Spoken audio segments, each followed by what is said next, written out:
Hello दोस्तों, नमस्कार। Platinum classes Gorakhpur में आपका स्वागत है। दोस्तों, पहला पारी खत्म हो चुका है। आज तारीख है 18 फरवरी और हम मैथ्स वाले क्वेश्चन का डाउट क्लियर करेंगे। जो भी क्वेश्चन है उसको बताएंगे और उसका आंसर भी आपको प्रोवाइड किया जाएगा। और 19-20 क्वेश्चन आए थे, अच्छे क्वेश्चन हैं। और डीआई थोड़ा सा कैलकुलेशन जिसमें ज़्यादा था आज की शिफ्ट में, तो ध्यान रखिएगा कि थोड़ा सा आराम से करने की जरूरत है। अगर हम देखें तो हमारे पास जो क्वेश्चन पहला है उस क्वेश्चन को देखिए। सबसे छोटी संख्या जो एक पूर्ण वर्ग है और संख्याओं 4 से 10 से और 12 से प्रत्येक से क्या होना चाहिए, डिविजिबल होना चाहिए, उसमें भाग जाना चाहिए। जब भी ऐसे क्वेश्चन आए तो या तो आप जो भी नंबर है उसका एलसीएम लेके डिवाइड करके देख लीजिए, या फिर आप क्या कर सकते हैं, आप या तो ये कर सकते हैं कि आप इन सभी नंबर में से किसी एक ऐसे नंबर को पकड़िए जिससे ये चेक करिए कि डिवाइड हो रहा है कि नहीं। अगर हमको ऐसे क्वेश्चन मिले तो हमें कुछ ऐसे वैल्यू को देखना होता है जो हमारा इजी में बता दे कि हम डिवाइड कर पाएंगे कि नहीं। जैसे मान लीजिए यहाँ पे 4 है, 10 है और 12 है, तो 12 को हम ब्रेक करेंगे अगर, तो ये 3 और 4 में डिवाइड हो सकता है। ठीक है, 3 और 4, तो जो भी संख्या 12 से डिविजिबल होगी वो 3 और 4 से डिविजिबल होनी चाहिए। तो अगर हम देखें हमें वर्ग है तो वर्ग तो सारे यहाँ पे दिख रहे हैं। अगर सारे यहाँ पे वर्ग हैं तो सबसे छोटा वर्ग आपको देखना है। 3 में अगर हम देखें क्या 1600 को हम डिवाइड कर सकते हैं 3 से, तो आप कहेंगे नहीं, तो ऑप्शन ये तो हो नहीं सकता है। फिर बी को कहेंगे क्या 3 से डिवाइड हो सकता है, तो नहीं। तो अगर ये 3 से डिवाइड नहीं हो रहा है यानी कि 12 से भी डिवाइड नहीं होगा, ये भी ध्यान देखना है। तो अगर इस नंबर से डिवाइड ही नहीं हो रहा तो फिर हमें चेक क्यों करना है, ये भी नहीं होगा 3 से डिवाइड। और एक नंबर हमारा ये बचा कौन सा, 900, यही हमारा डिवाइड होगा, तो यही हमारा आंसर हो जाएगा। अगर संतुष्टि नहीं मिल पा रही है तो आप क्या कर सकते हैं, आप चाहें तो 4, 10 और 12 कैल्शियम ले लीजिए, होता है 60। तो जो नंबर इन तीनों से डिवाइड होने वाला होगा उसका एलसीएम होना चाहिए 60। और 60 को डिवाइड करके आप देखेंगे तो एक ही नंबर है डी, जो एक पूर्ण वर्ग है, सबसे छोटा है इन सबों में जो डिवाइड हो सकता है। 400 सबसे छोटा है, पूर्ण वर्ग है, लेकिन ये ध्यान दीजिएगा कि ये सबसे डिविजिबल भी होना चाहिए। अगर आगे चलें हम तो दिया है 2 संख्याएं 3 संबंधी 5 के अनुपात में है। यदि प्रत्येक संख्या में 6 घटा दिया जाए तो नई संख्या 9:17 हो जाती है, तो छोटी संख्या क्या होगी। आप ध्यान दीजिए, जब भी ऐसे क्वेश्चन आए तो करने के लिए तो आप एक्स मान के कर सकते हैं, लेकिन आप जानते हैं यहाँ पे जगह थोड़ा कम है तो देखते रहेंगे। 3 रेशियो कितना है, 5 है। 3 रेशियो कितना है, 5 है। और हमारा क्या हो जा रहा है घटाने पे, 9:17 हो जा रहा है। 9:17 हो जा रहा है। ये ध्यान दीजिए, प्रत्येक में से हमने 6 घटाया है। इसका मतलब ये है कि जो वैल्यू गैप यहाँ पे है वही गैप यहाँ भी होना चाहिए। यहाँ पे गैप इनका कितना है तो आप देखेंगे 2 है, यहाँ पे गैप कितना है तो आप कहेंगे 9, 8, 17 है। तो गैप बराबर नहीं, तो गैप बराबर होना चाहिए। तो आप यहाँ भी 4 से गुणा कर दीजिए। इसका मतलब 4 से गुणा यहाँ हो गया और 4 से गुणा यहाँ हो गया।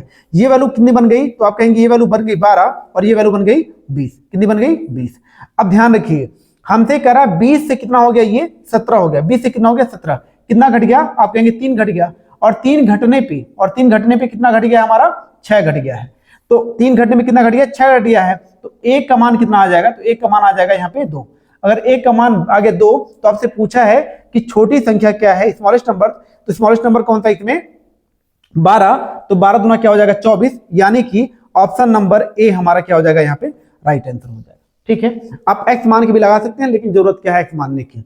उसके बाद देखिए, अगर हम नीचे चलें क्वेश्चन नंबर 13 पर, तो दिया है यदि ए बी का 250% है तो बी ए प्लस बी का कितना प्रतिशत है। आपको कुछ भी नहीं समझ में आता है तो आपने जो कहा है वो कर लीजिए। हमसे कहता है ए बराबर है बी का 250% मतलब बी गुणे 250% मतलब 250/100। और जब यहां से आप देखेंगे ना तो ए अपॉन बी आप देखेंगे तो यहां आ जाएगा कितना, 5/2। कितना, 5/2। अगर आपने ये कर लिया तो बी का मान 2 और 5, ए का मान 5 आ गया। अब बी ए प्लस बी का कितना परसेंट है, तो बी ए प्लस बी जिससे कंपेयर करते हैं वो नीचे रहता है, मतलब ए प्लस बी का मान कितना है 7। और किसको कंपेयर कर रहे हैं, बी को, बी का मान कितना है 2, तो 2 कितना रहेगा ऊपर और गुणे 100% में जाने के लिए। और आप जानते हैं कि 200, आप जानते हैं 200/7 का मान क्या होता है, 2/7 का मान कितना होता है, तो आप जानते हैं 28 सही 4/7 होता है। 28 सही 4/7 होता है। ध्यान दीजिएगा, यहाँ पे हो जाएगा जब देखेंगे इसका सही आंसर क्या हो जाएगा, 28 सही 4/7। ठीक है, तो आप थोड़ा बेसिक क्लियर रखिए, क्वेश्चन आराम से हो जाएंगे। बस वहां का प्रेशर अलग होता है, यहाँ बता रहे हैं इसका प्रेशर अलग है। हमारे पास कोई प्रेशर नहीं है तो हम क्वेश्चन आराम से कर सकते हैं। आप लोग के ऊपर प्रेशर होता है, ये माना जाता है, तो थोड़ा सा प्रेशर को मैनेज करने की आदत आप डालिए। अगला क्वेश्चन क्या है, संख्या है 323 में कितने अभाज्य गुणनखंड है। अब भाज्य मतलब यार प्राइम नंबर होगा तो दो ही इसके फैक्टर बन सकते हैं, प्राइम नंबर नहीं होगा तो और ज्यादा फैक्टर बन पाएंगे। आपको ये पता रहना चाहिए कि 323 क्या प्राइम फैक्टर है कि नहीं, आप चेक कर लीजिए। अगर किसी नंबर से ये डिवाइड नहीं हो रहा है, 3 से 4 से 5 से 6 से नहीं डिवाइड हो रहा है, इसका मतलब क्या है, ये प्राइम फैक्टर है। और अब प्राइम फैक्टर है तो इसके दो ही गुणनखंड हो सकते हैं, तो यहाँ पे आप कह सकते हैं ऑप्शन नंबर ए आपका राइट आंसर हो जाएगा। ठीक है, उसके बाद आगे चलिए, सिंप्लीफिकेशन का क्वेश्चन है 108 भागा 36 गुणे 1/4 प्लस 2/5 गुणे 1/4। अगर आपको इसको करना है तो सबसे पहले बॉडमास के नियम से आप चलते हैं, तो सबसे पहले आपको ब्रैकेट देखना, ब्रैकेट तो है नहीं, ऑफ की कंडीशन भी नहीं है, तो आप डिवीजन पे आ जाएंगे। तो 36 से यहाँ क्या होता है 308, ठीक है, तो यहाँ पे हो जाएगा आपकी वैल्यू 3 गुणे 1/4 प्लस 2/5 गुणे 1/4। तो आप देख लीजिए यहाँ पे क्या हो सकता है 3/4 प्लस 2/20। अगर आप एलसीएम लेंगे तो यहाँ हो जाएगा 20, और 20 एलसीएम लेंगे तो यहाँ 5, यहाँ हो जाएगा आपका 5, यहाँ 15, और यहाँ पे हो जाएगा आपका 2, तो आपका मान आ जाएगा 17/20। आपका मान क्या आ जाएगा 17/20। ऑप्शन नंबर आपका डी ये राइट आंसर हो जाएगा इस नंबर का, क्वेश्चन नंबर 115 का राइट आंसर हो जाएगा क्या, डी। ठीक है, उसके बाद आगे चलिए। अच्छा, इसमें बच्चों ने बहुत टाइम दिया होगा, इसमें बच्चों ने बहुत टाइम दिया होगा, लेकिन यहाँ टाइम एकदम नहीं देना था। आप ये ध्यान दीजिए कि कितने नंबर हैं, आप देखेंगे कि 5 है, दशमलव कितने अंक पे है, 3 अंक पे है, यहाँ पे कितने अंक पे है, 2 अंक पे है, दशमलव यहाँ पे 4 अंक पे है, यहाँ पे 1 अंक पे है, यहाँ पे 3 अंक 1 अंक पे है, और यहाँ पे कितने पे है, कोई भी दशमलव नहीं है। आप देखिए 4 अंक पे जहां दशमलव है, यानी कि सबसे लास्ट वाली वैल्यू वही होनी चाहिए, यानी कि जो भी सॉल्यूशन निकलेगा उसका इकाई का अंक 4 होना चाहिए। क्या होना चाहिए, 4। आप जोड़ के देख लीजिएगा आंसर वही आएगा। यहाँ पे इकाई के अंक पे क्या है 0, यहाँ पे क्या है 6, यहाँ पे क्या है 7, ये कोई नहीं हो सकता है, जहां पे 4 है वही आंसर होगा। आप जोड़ेंगे तो तुरंत इसका आंसर आप मार सकते थे, ऑप्शन नंबर ए। और आगे बढ़ेंगे, क्वेश्चन नंबर 116 हो गया हमारा। 16 के बाद अगर हम देखें,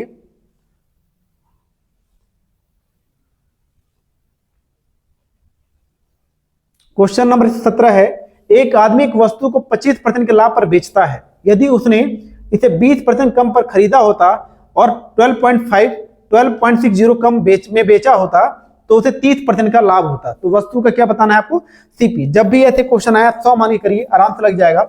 अब ये देखिए 100 रुपया मान लीजिए सीपी है, 100 का सामान आपने 25% का प्रॉफिट पे बेचा, मतलब 125 में बेचा होगा, ठीक है। उसके बाद आपने कहा कि 20% कम दाम पर खरीदे होते, तो 20% कम कर दीजिए इसमें से, तो ये कितना हो जाएगा, तो आप कहेंगे 20% कम का मतलब हो गया 80, सही बात है।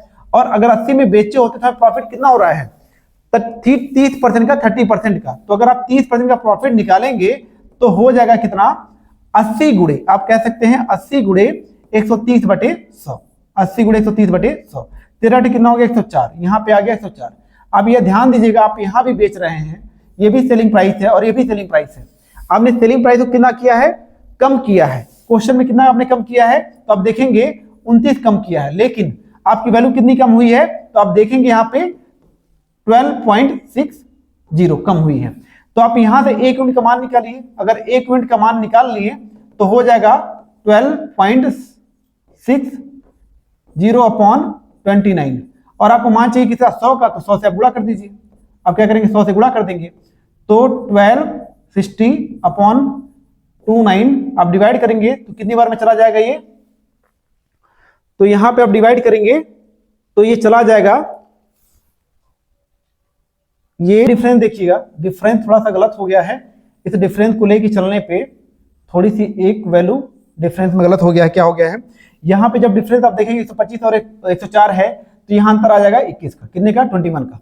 अगर 21 यूनिट का अंतर दिया हुआ है कितना, तो आप कहेंगे ये अंतर दिया हुआ है 12.60, तो 1 यूनिट का मान निकाल लीजिए। यहाँ पे अगर 1 यूनिट का मान निकाल लेंगे आप, यहाँ पे देखेंगे 21 यूनिट का मान कितना है 12.60, तो 1 यूनिट का मान जब निकालेंगे तो ये हो जाएगा 4, अब ले लीजिए पूरा वैल्यू यहाँ पे ले लीजिए, 12.6 T 21 × 100, 100 यूनिट का मान निकालना है। और जब आप देखेंगे तो ये 100 से 2 दशमलव हट जाएगा और यहाँ पे हो जाएगा 21 6 के 126, मतलब 60। हमारा जो सीपी का मान आना चाहिए वो आना चाहिए 60। ऑप्शन नंबर सी आपका क्या हो जाएगा, राइट आंसर हो जाएगा, ऑप्शन नंबर सी इसका राइट आंसर होगा। ठीक है, आप देखिए आगे और देखते हैं 118 नंबर का क्वेश्चन है। जो 118 नंबर का क्वेश्चन है, ध्यान दीजिएगा, मिहिर और दीप्तेश के बीच में 1301 रुपए इस प्रकार बांटिए ताकि 7 वर्षों के बाद मिहिर की राशि 9 वर्षों के बाद दीप्तेश की राशि के बराबर हो। ब्याज 4% के हिसाब से चल रहा है, तो मिहिर की राशि बताइए। देखिए ये क्वेश्चन जो है सोल्यूशन इसका जो ऑप्शन दिया उसके हिसाब से ये सही है नहीं। जो आंसर आ रहा है वो आंसर आपका लगभग 676 के आसपास आएगा, 670 के आसपास की वैल्यू निकल रही है। और जब आप निकालेंगे कैसे, आप दो पार्ट में मैं बता रहा हूं, आप ट्राई कर लीजिएगा। दो पार्ट में आप राशि ले लीजिए। राशि 1301 है, हमने मान लिया कि यहाँ भी हमारा 100 रुपया है और यहाँ भी 100 रुपया है, ठीक है। उसके हिसाब से आप एक का रेट देख लीजिए, एक का रेट देख लीजिए, दोनों का रेट सेम है। टाइम देखेंगे, जो पैसा यहाँ मिल रहा है वही पैसा यहाँ मिलना चाहिए, मतलब अमाउंट दोनों क्या होना चाहिए, बराबर। और जब बराबर करेंगे उसी हिसाब से कंडीशन हमारी कितनी आ रही है, 670, जो कि है नहीं, तो ये डाउटफुल क्वेश्चन है। अगला क्वेश्चन देखिए, अभिषेक, बिमल और चिन्मय तजदारी में एक साझेदारी में निवेश करते हैं। अभिषेक बिमल के निवेश से 3 गुना। अब जैसे क्वेश्चन कहता जाए, अभिषेक जो है बिमल का 3 गुना है, ठीक है। तो यहाँ ए मैंने अभिषेक को मान लिया, बिमल को मान लिया बी, ठीक है। 3 गुना कौन है, अभिषेक, तो यहाँ पे हो जाएगा 3 और यहाँ हो जाएगा 1। उसके बाद फिर क्या कहता है, बिमल चिन्मय द्वारा क्या है, निवेश का 2/3 है। तो अगर हम कहें बिमल की बात कर रहा है, बिमल चिन्मय के द्वारा जो निवेश किया गया उसका 2/3 है। तो जो चिन्मय को हम सी मान लेते हैं, इसका जो निवेश है उसका 2/3 है। तो आप यहाँ ये देख सकते हैं कि B/C का मान कितना हो जाएगा, 2/3 हो जाएगा। अब ध्यान रखिए जो कॉमन वैल्यू है, मतलब बिमल जो है कॉमन है, बिमल का मान यहाँ पे 1 है और बिमल का मान यहाँ पे कितना है, 2। दोनों जगह उसका मान सेम होना चाहिए, है नहीं, तो बराबर कर लीजिए। तो अगर हम यहाँ 2 से गुणा कर दें तो यहाँ भी 2 से गुणा करना पड़ेगा, यानी कि ये 6 हो गया और यहाँ पे 2 हो गया, बिमल बराबर गया 3 हो गया। अब जब साझेदारी का रेशियो देखेंगे तो वो हो जाएगा A, मतलब ये है अभिषेक, B से बिमल, B से हो जाएगा बिमल और B से अगर बिमल। और जब साझेदारी का रेशियो देखेंगे तो जो अभिषेक है, अभिषेक, बिमल और चिन्मय, इनका रेशियो क्या हो जाएगा, 6, 2 और 3। इस अनुपात में उनका निवेश है, तो प्रॉफिट भी इसी हिसाब से उनका होगा।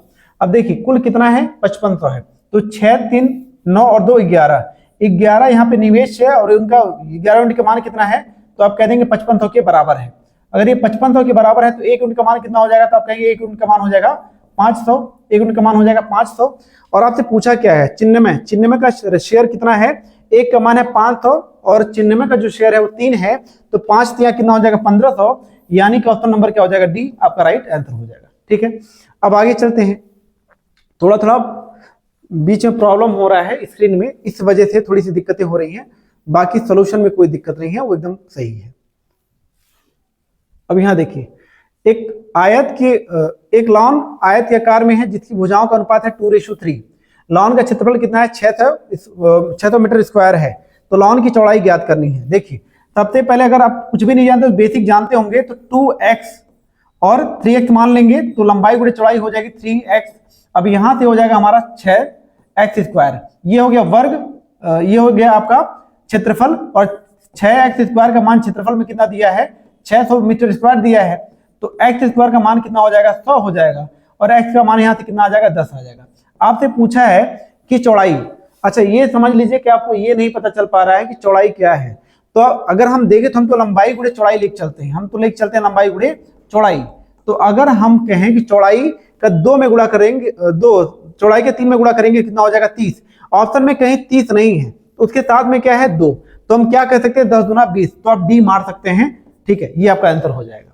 उसके बाद आगे चलिए, क्वेश्चन कहता है एक साइकिल चालक 900 मीटर की दूरी 2 मिनट और 30 सेकंड में तय करता है। साइकिल चालक की चाल जो है किलोमीटर प्रति घंटे में आपको ज्ञात करनी है। बहुत बार ये बताया गया, आप देख सकते हैं, शॉर्ट वीडियो देख लेंगे, आप जाके हमारे चैनल को देख लेंगे तो वहां पे मिल जाएगा। हालांकि हर यूट्यूबर यही कहता है, मैं भी वही कह रहा हूं। अब देखिए यहाँ पे हमारी कुल दूरी कितनी है, 900 है। कितनी दूरी है, 900 है। अगर 900 मीटर है तो मिनट नहीं हो सकता है, मीटर के साथ सेकंड का काम चलता है, तो यहाँ पे 2 मिनट का मतलब कितना हो गया, 120 सेकंड, और 30 मतलब 150 सेकंड हो गया।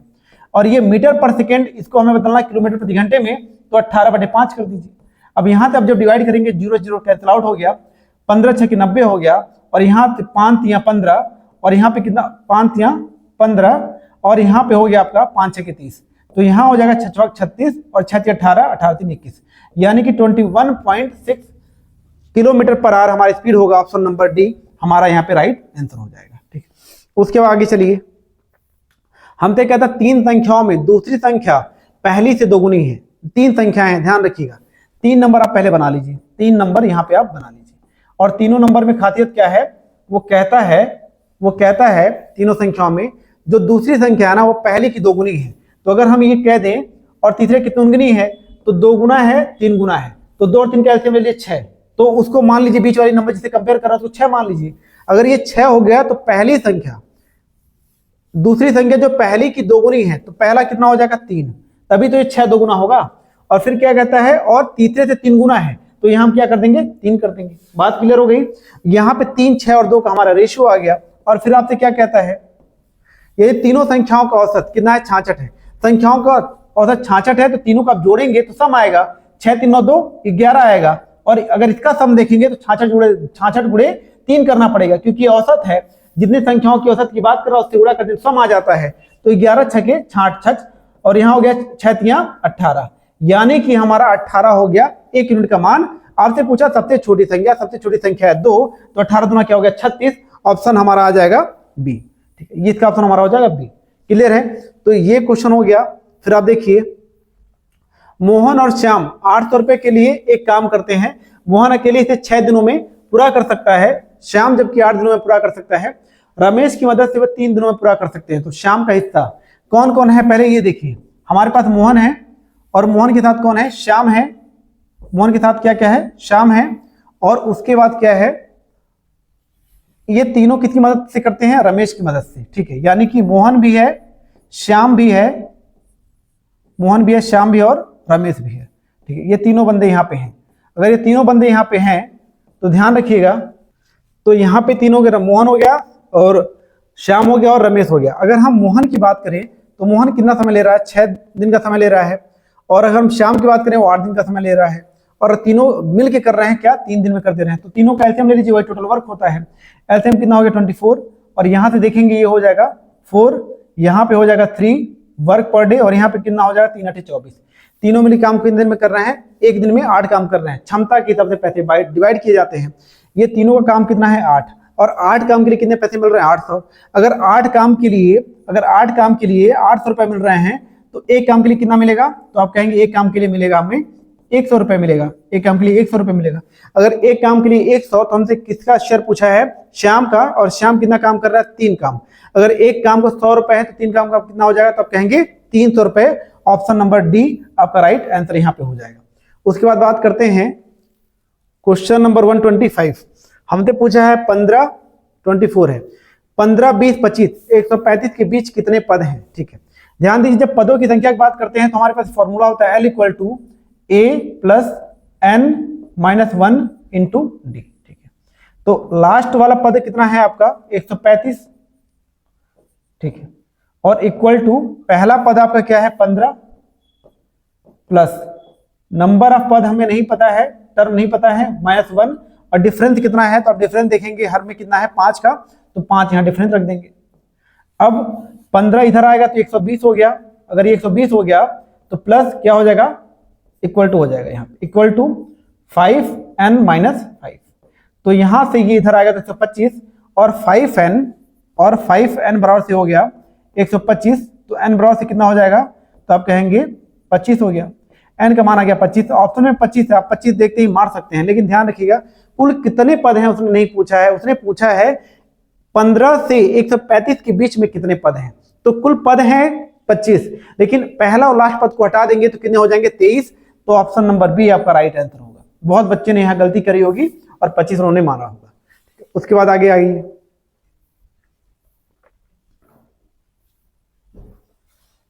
एक 125 से लेके 129 तक का डीआई है। ठीक है, डीआई के सोल्यूशन को करने में आपको टाइम लग सकता है। यहाँ पे उतनी जगह भी नहीं है, इसलिए मैं डायरेक्ट सोल्यूशन बता सकता हूँ। सोल्यूशन जो आपका आंसर होगा उसे आप देख लीजिएगा। तो हमसे पहले पूछा है कि 2001 के सभी राज्यों से उत्तीर्ण उम्मीदवारों की कुल संख्या 2002 में सभी राज्यों से उत्तीर्ण उम्मीदवारों की कुल संख्या का लगभग कितना % है। तो 2001 में जो सभी राज्य हैं, जैसे 2001 की बात ये कर रहा है, 2001 देखो 2001 ये है और इसमें सभी जो राज्य हैं मतलब A B C D उन सभी के नंबर लीजिए। जैसे उत्तीर्ण वाला नंबर लीजिए, यहाँ पे ये नंबर है, ये उत्तीर्ण वाले हैं। 2001 2003 हो गया क्या ये? 2001 के सभी राज्यों में उत्तीर्ण उम्मीदवारों की संख्या देखनी है। तो 2001 में जो राज्य हैं वो कौन कौन से राज्य हैं? 2001 ये है, उसके राज्यों की संख्या जब देखेंगे तो यहाँ पे A B C और D E आ गया, यानी कि ये संख्या आप देखेंगे पूरी संख्या, ठीक है। उसके बाद फिर क्या कहता है, इसको हटा दीजिए, कंफ्यूज मत होइए। और फिर क्या कहता है, 2002 में सभी राज्यों में उत्तीर्ण संख्या की कुल संख्या का कितना प्रतिशत है? 2002 में आइए, 2002 में जब आएंगे कुल उत्तीर्ण मतलब क्वालिफाई यही है, तो जब क्वालिफाई पे आप आएंगे यहाँ पे तो आप देखेंगे कुल ये है। अब इनकी संख्या का रेशियो चाहिए, जिससे तुलना करता है उसको बेस पे ले लीजिएगा और जिसकी बात कर रहा है उसको ऊपर लेके गुणा 100 कर देंगे तो ये वैल्यू आ जाएगी। और इसका जो आंसर है वो ऑप्शन नंबर ए हो जाएगा, मतलब 80%, ठीक है। जोड़ के आप कर सकते हैं, जोड़ना ही है, केवल आपको जोड़ना है। अगर आपको पहला क्वेश्चन बता दिया जाए तो आप देखेंगे कि हम अगर जोड़ें तो यहाँ पे कितना हो गया, 0 हो गया, ठीक है। 5 5 10 10 6 16 16 6 22, ठीक है।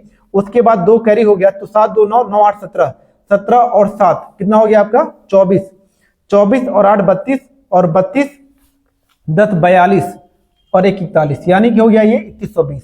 और फिर इसको अगर आप जोड़ेंगे तो इसको जोड़ेंगे तो ये कितना हो जाएगा 0 5 5 10 और 6 16 कैरी 1 तो 9 1 10 10 2 12 12 और 9 21, ठीक है। और यहाँ पे होगा 3 2 5, यानी कि हो गया 5160। अब ध्यान दीजिए हमसे पूछा क्या है, हमसे ये पूछा है कि 2001 में सभी राज्यों में उत्तीर्ण उम्मीदवारों की कुल संख्या 2002 में सभी राज्यों में उत्तीर्ण उम्मीदवारों की कुल संख्या का कितना % है। यानी कि हम इसको पूरा कंपेयर कर रहे हैं इससे, यानी कि 5160 नीचे कर दीजिए और 4120 ऊपर कर दीजिए और गुणे 100 कर लेंगे तो आपका आंसर कैलकुलेशन करने पे आपका आ जाएगा। अब डिवाइड करके देख लेंगे तो ये आंसर क्या आ जाएगा 80%। इसी प्रकार से सारे क्वेश्चन करना है, टाइम आपका ज्यादा लगेगा इसलिए नहीं बताया जा रहा है, तो इसका आंसर हो जाएगा 80%। फिर क्या पूछा है, दिए गए वर्षों में के दौरान राज्य डी में उपस्थित होने वाले उम्मीदवारों का औसत क्या है। अच्छा आप ये देखिए डी की बात कर रहा है, डी कहां पे है, डी में जो उपस्थित हुए हैं उनका हमें एवरेज निकालना है।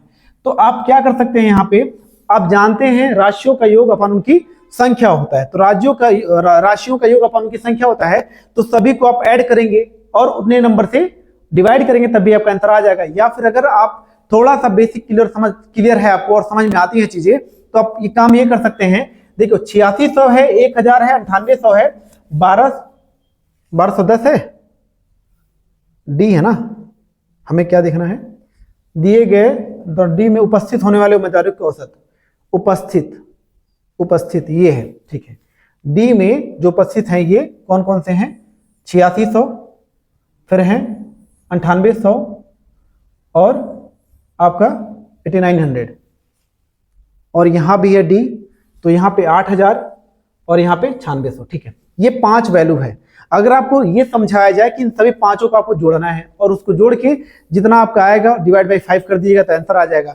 अगर आप नहीं समझ पा रहे हैं तो आप देखिए जो प्रेजेंट हैं उपस्थित हैं उनकी बात कर रहा है, 8000, 9600, 8600, 9800 और 8900 है। आप अगर नहीं कर पा रहे हैं तो आप देखिए जो वैल्यू है 8000 से लेके क्या है 9600 के है के आसपास तक है, तो आप 9000 मान लीजिए, ठीक है। आपने एवरेज क्या मान लिया 9000। अगर आप एवरेज 9000 मान लेते हैं तो यहाँ पे कितनी कमी हो गई, तो आप कहेंगे माइनस का 1000, कितने का, माइनस का 1000। यहाँ पे देखेंगे तो कितना है प्लस का 600, कितना है प्लस का 600। उस प्रकार से यहाँ पे देखेंगे तो माइनस का कितना हो जाएगा 400, और यहाँ देखेंगे तो प्लस का 800, ठीक है। उसके बाद यहाँ देखेंगे तो माइनस का 100, ठीक है। आप देखिए प्लस कितना है 8 6 14, 10 4 14, ये तो पूरा कैंसिल आउट हो गया, ठीक है। क्या बचा 100, यानी कि जो भी आपने एवरेज माना है उसमें 100 कम होगा, लेकिन औसत के हिसाब से कितने संख्याओं पर, 5 राज्यों पे, तो कितना हो जाएगा -20। यानी कि अगर हम -20 कर दें, अगर हम -20 कर दें, जो भी है हमारा 9000 है उसमें तो अगर हम 20 माइनस कर दें तो हमारी वैल्यू कितनी आ जाएगी, तो ये आपकी वैल्यू आ जाएगी 20, यहीं पे कम है, यानी कि ऑप्शन नंबर ए हमारा राइट आंसर हो जाएगा। तो डीआई के सारे क्वेश्चन आप कर सकते हैं, टाइम लग सकता है, ठीक है, तो आप करेंगे तभी आपके क्वेश्चन आ जाएंगे। उसके बाद क्या कहता है, 2003 में सभी राज्यों में उपस्थित उम्मीदवारों की कुल संख्या में उत्तीर्ण उम्मीदवारों की कुल संख्या का अनुपात बताना है। अगर आप इसको देखिए, आपको इसको लगाना ही है, लगाएंगे तो आ जाएगा, इसका ऑप्शन क्या हो जाएगा लगभग 12%। ये मानिए कि इस शिफ्ट का जो डीआई है कैलकुलेशन में उसमें टाइम लग सकता है, तो थोड़ा सा दिमाग लगा के आप क्वेश्चन को कर सकते हैं। उसके बाद आप देखेंगे 128 नंबर, तो दिए गए वर्षों में किस वर्ष में राज्य सी से उपस्थिति होने वाले उम्मीदवारों की संख्या में उत्तीर्ण उम्मीदवारों का प्रतिशत ज्यादा है? ध्यान दीजिएगा, जब सोल्यूशन निकालेंगे तो इसका ऑप्शन आएगा 2005। ठीक है, मैंने बताया 2 क्वेश्चन जैसे किए वैसे सारे क्वेश्चन लगने हैं। ठीक है, आपका टाइम वेस्ट नहीं करना है मुझे, इसलिए नहीं बताया जा रहा है। बाकी अगला क्वेश्चन देखिए, यहाँ पे सभी वर्षों के दौरान राज्य बी में उपस्थित होने वाले उम्मीदवारों की तुलना में सभी वर्षों के लिए राज्य बी से उत्तीर्ण उम्मीदवारों का अनुमानित प्रतिशत क्या है? तो अगर आप देखेंगे और सोल्यूशन निकालेंगे तो इसका आंसर क्या आ जाएगा? लगभग 11% ये आपका हो गया। यानी कि मैथ के सारे क्वेश्चन बता दिए गए हैं, एक क्वेश्चन डाउटफुल है, अगर आपने अटेम्प्ट किया उसके नंबर मिलेंगे, गलत होगा तो। बाकी सभी क्वेश्चन का आंसर आपको बता दिया गया है। नहीं समझ में आए कमेंट कर सकते हैं, कमेंट करेंगे तो बता भी दिया जाएगा। दूसरा, सारा सोल्यूशन आपको रात तक मिल जाएगा, चाहे हिंदी हो, चाहे रीजनिंग हो या फिर जीएस हो। मैथ का आपने सोल्यूशन देख लिया। All the best.